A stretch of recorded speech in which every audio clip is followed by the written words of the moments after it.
Hey everyone, my name is Nick, and today we're just going to go over a couple of Reddit questions regarding TTRPGs and then try and answer them to the best of our ability. Hopefully, it'll be a nice little discussion. Hopefully, I'll be able to record this. This is like my third time trying to record because my cats are going crazy and are all cracked out. So, we're going to be in r/slash askgamemasters. This is written up by Forsaken Complaint 49, and then their question is, what is your best quality of life GM thing? So they wrote, what is the best quality of life thing you have got or made for your GM life? For me, as most of my sessions are virtual and all of my materials are digital, a transportable screen has been a godsend. The ability to have all my windows open at once is such a delight, and with in-person games, I can lay the screen flat on the table and have a battle map while still having my info on my laptop. So I've never actually really run any virtual games, but based on what they said, that does sound amazing to be able to handle all that. My best quality of life GM advice is probably going to have to be know when to call for breaks. It is such a fine line from a party or crew or table that's thinking clearly and making good decisions or even making bad decisions, but they're thinking clearly about it, to them going into exhausted minds and making bad decisions. Like if someone is clear of thought and they make a bad decision, that's one thing. But if someone is exhausted because you keep pushing the session longer and longer, and then they make decisions that are poor because they're mentally exhausted, that's a completely other thing. And that's something I think should be avoided at all costs. So I've been trying to really pay attention to focusing on my players. And when I think they're mentally exhausted, offer a break. Sometimes they say no and I let it go and we keep playing. Sometimes they say no and I still say, hey, I need a break. Let's take 5. Since I started implementing that more, I think that has been the biggest noticeable quality of life thing for the campaign. I'm not perfect at it. I still miss things. I remember I was just thinking about this the other day. One of my players in the last campaign, he had a big pivotal decision to make and regarding like a bunch of people that worked for his evil father, and he was trying to decide what to do with them, and I was trying to like put my finger on, like I was really trying to like add to the pressure of that decision. And what I should have done is paid attention because the whole party was tired. I should have paid a little bit better attention to how tired they were and just gone for a break. That way, when we came back to the table with a clear mind, he and the rest of the party could have made a decision. Even if they make the wrong decision, it's a lot better that they made it with a clear mind than if they made the wrong decision with a exhausted mind, in my opinion. So yeah, that's my thought. The best quality of life thing you can do is calling for breaks when you think your players need them, and make sure your players also know that they can ask for breaks. Now, my favorite comment I saw in response to that question, it reads from Constant Tie 4394. When I ditched my GM screen and started making all my rolls in the open, I never realized how much of a burden in that secret and all the secrecy was until I threw it out and let the dice guide the story. I 1000% agree with that. I also got rid of my GM screen and just run everything off my laptop and my pad, my notebook, and I have a little tray for where I roll my dice. Man, that has was an awesome switch, and I'm really glad I did it. It's helped. A couple of my players are very sensitive to the power the GM has, and they kind of feel like the GM wants to get one over on them. So just rolling out in the open, I feel like helped show that the GM is supposed to be an ally to the players. But yeah, I agree with that. Like getting rid of your GM is an awesome decision. All right, so our next one, it's still in r/slash ask GM masters, but this is written by Optimal Hunter 9956. The title is help with dealing with a player upset by railroading, and railroading is in quotation marks. Hi everyone, I am running a sci-fi game where the players have landed on a remote colony that was invaded by a platoon of soldiers from an evil empire. One of my players, let's say Adam, wanted to trick the soldiers away from their base by posing as a fellow soldier and convincing them that there was a temple filled with gold in the surrounding jungle. Unfortunately, the soldiers are already on the planet excavating a crashed alien spaceship. The Temple of Gold seemed implausible and not better than what they were already after. I said Adam's imposter soldier soldiers in quotation marks, was ordered back to base and they would investigate the temple ruins later. Adam is now upset that I railroaded the group and didn't give his plan a fair chance to work. I tried explaining why the soldiers weren't immediately lured by a temple of gold, but Adam is having none of it. He insists that I took all of the agency from his character. Later in the same adventure, Adam also started arguing that the soldiers' bunker/garrison had to be a temporary structure akin to corrugated steel or some other flimsy material rather than the fortified structure I already established. I'm not really sure what to do. I tried reaching out to Adam over chat to provide more context about the soldiers' thinking, but he's still trying to argue/justify the reasons that his plan should have worked rather than coming up with a way to better negotiate future sessions. I don't want to be the kind of GM that shoots down all the players' ideas, but on the other hand, things like a Temple of Gold feel really immersion breaking. How have other people handled such situations? So that one, if we take every post just at its face value and we're going to assume this is the true version of the story, yeah, the players and the Adam's in the wrong. I don't think he understands what player agency is because at no point in this story was agency taken away from his character. You can try and enact something, but if the NPC doesn't act or doesn't react to it, that's not taking agency from you. That's just they're not reacting to what you're saying. One thing I've really stressed to my players over and over again so they understand is that like if you want to make a charisma roll or a persuade roll with a shopkeeper because you're trying to get a discount or whatever, and then all of a sudden you roll a critical. So if whatever nat 20 or critical, whatever rule set you're using, just because you do that doesn't mean they're all of a sudden going to give you everything in their shop for free because that goes against the core belief of the NPC. This is his shop, this is his livelihood. If he loses the shop, his family dies of hunger and he dies of hunger as well. So it doesn't matter if you roll a nat 20 or a critical, he's not going to give you everything for free. NPCs have to act in a realistic way in your campaign for your campaign to feel good. If they don't act in a realistic way, then it really breaks role play. And what are you playing for? It's one of those things where if he's an imposter soldier and he just walks over to random other soldiers and tells them to stop what they're doing, soldiers have to answer to their superior officers. So if some random soldier who's not a superior officer walks up to you and says, "Hey, we need to leave the base and go out into the jungle," that's not going to work. They answer to superior officers. I can understand not even wanting to entertain that. Like I think that's silly. If you're trying to extend an olive branch to your player, what he could have done is, let this soldier or let Adam roll to see if he can convince the soldiers. And then the soldiers could do something along the lines of like, "Oh, that's crazy. We're going to report it to our commanding officer and see if we can go out on, a scout mission to find this Temple of Gold." Something where it gives their effort or their idea a chance, but at the same time where it's like you have to go through quite a few things to successfully, you have to go through quite a few checks to be able to successfully do what you're trying to do, because honestly, it doesn't make a lot of sense. Narratively or logically, it doesn't make a lot of sense. And then as far as the second part where he talks about the structure should be corrugated steel or flimsy, not fortified, I think that's just the player I think they were already upset because they were told no, and now they're in a bad mood, and now they're just trying to be difficult. So the advice I would give, now that this has already happened, you can't go back and change anything.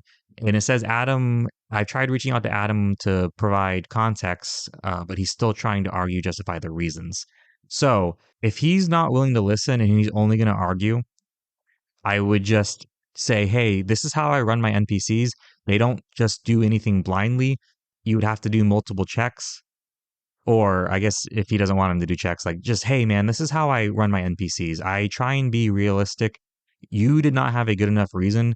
Going forward, you need to make sure you have a good reason.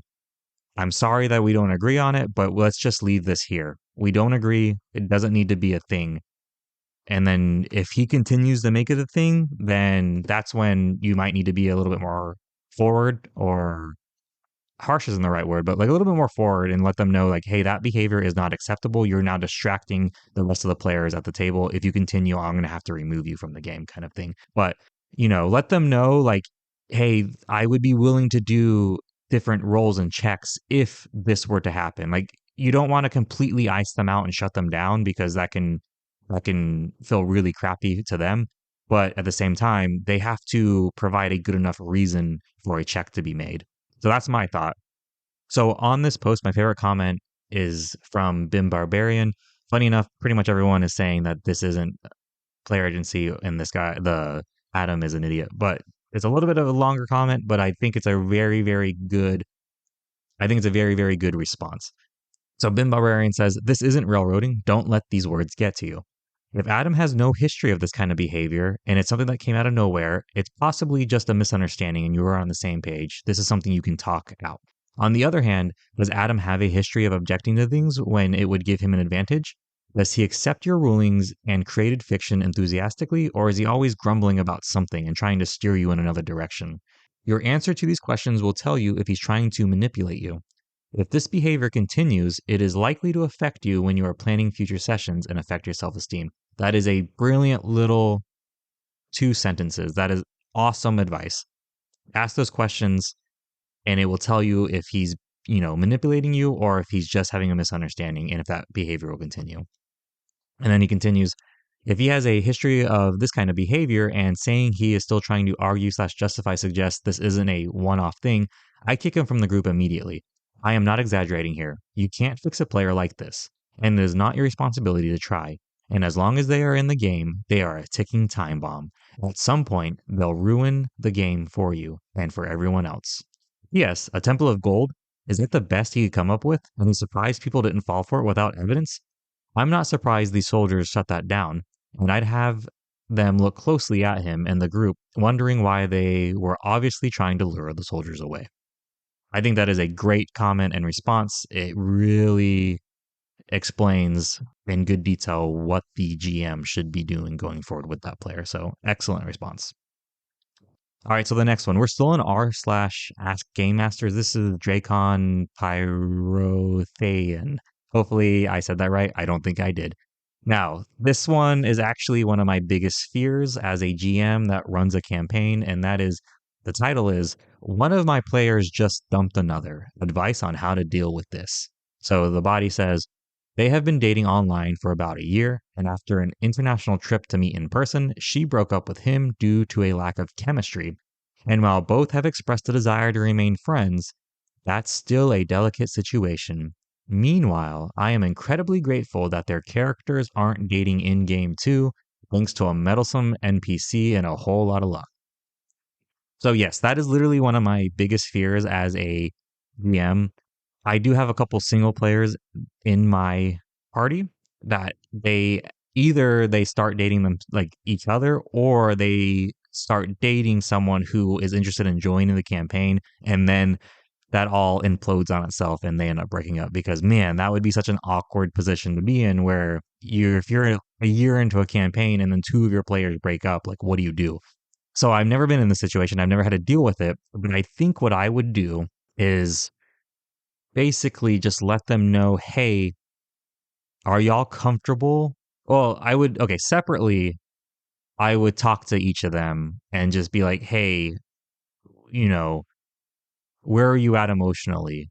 Do you need that? Like, can you continue playing with them or no? And get their answer separately. Now, if they both say, yes, I can keep playing, I'm okay playing with the other person, I would just let them know, hey, please keep your communication open with me. If there's a time where things get too emotional, too tense, too close, and it's affecting your enjoyment of the game, please make me aware of that as soon as possible. That way I can address it instead of you feeling like crap and then ultimately quitting the campaign. And then if they both are like, no, I can't play with the other person, you need to kick them. Man, that would be a hard situation. I might just say, sorry, both of you are done. I don't know what I would do in that situation. I genuinely don't know. If they both said, or even if one of them said that, hey, no, I can't play with them anymore, they need to leave, Like, do you stick with the player who's been there longer? Do you stick with the player that's you've known longer? Like, do you kick them both at that point? I genuinely don't know. I would just, oh God, this is why it's my fear because I don't know what to do. Yeah, he should be thankful that that meddlesome NPC though also kept their players from dating too. But yeah, I don't know. Like I said, all I know is that if they both were okay with staying, I would let them both stay and then just monitor the situation. They both wanted the other one to leave. I have no idea what I would do. That would be awkward. So, my favorite comment though is from Siberian Phoenix, and they say, my group has had a long standing rule.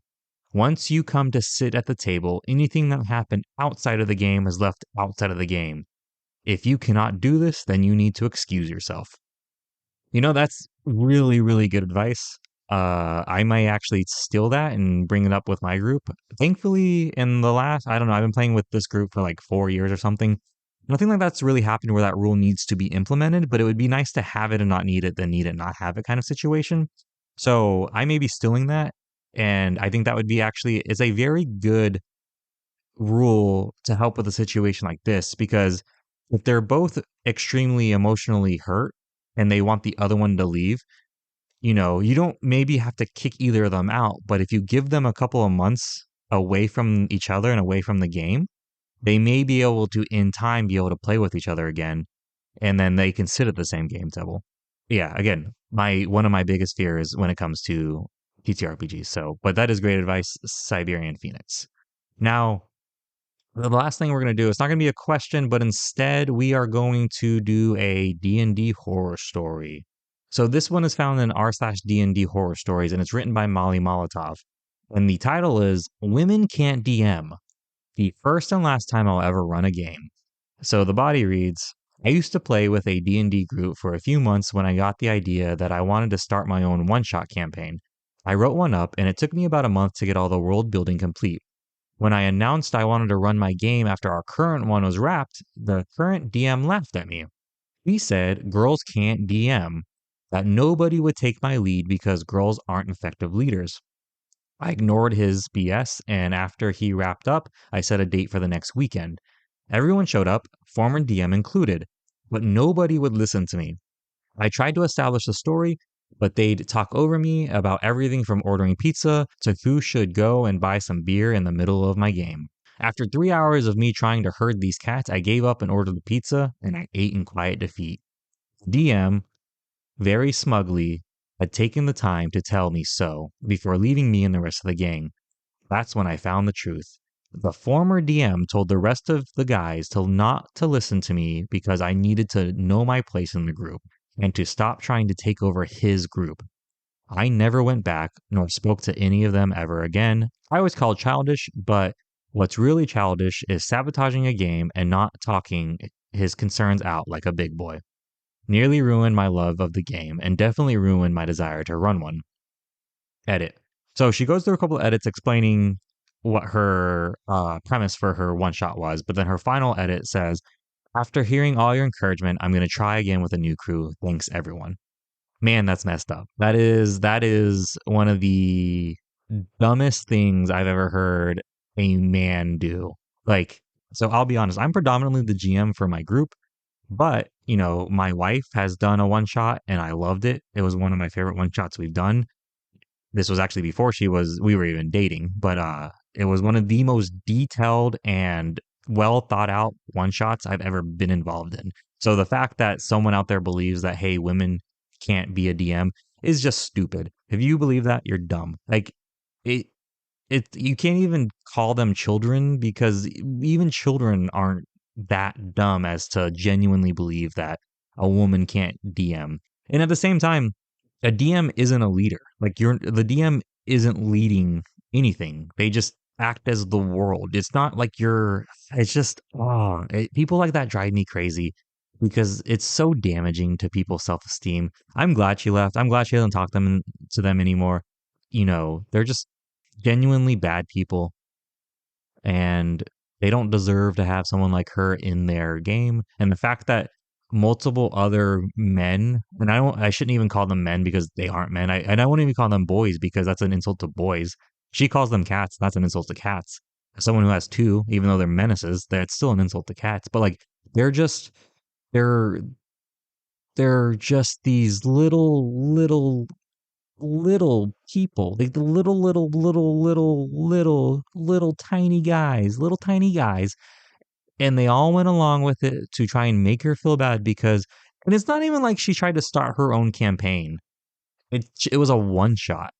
So she did a one shot, and you have to teach someone their place. They got to know their place. That's so stupid. They're just little, tiny little people that, they deserve each other. Hopefully that's who they're stuck with for the rest of their life. And they never have to come in contact with anyone as decent as whoever this person is that wrote it. Hopefully she never has to go in contact with them ever again. And hopefully, I really do hope that she finds her own group that she can DM with and just has a blast with them. My favorite comment is Crocheted Kingdoms, and it says, he sucks and they suck for listening to him. What a bunch of space wasters. And that's exactly what they are, little, tiny little space wasters. But yeah, so I am really sorry that you had to go through that. Hopefully, you find a better group to play with and you don't have to deal with anyone like that ever again. There we go. That was three questions answered, and then we went over a little D&D horror story. So sound off in the comments. Do you agree with the advice given? Yes, no, maybe so. If you do, let me know. If you don't, tell me what you would do instead or what your advice is instead. Thank you so much for listening. If you can, share this episode with a friend. And then, as always, I will see you in the next one.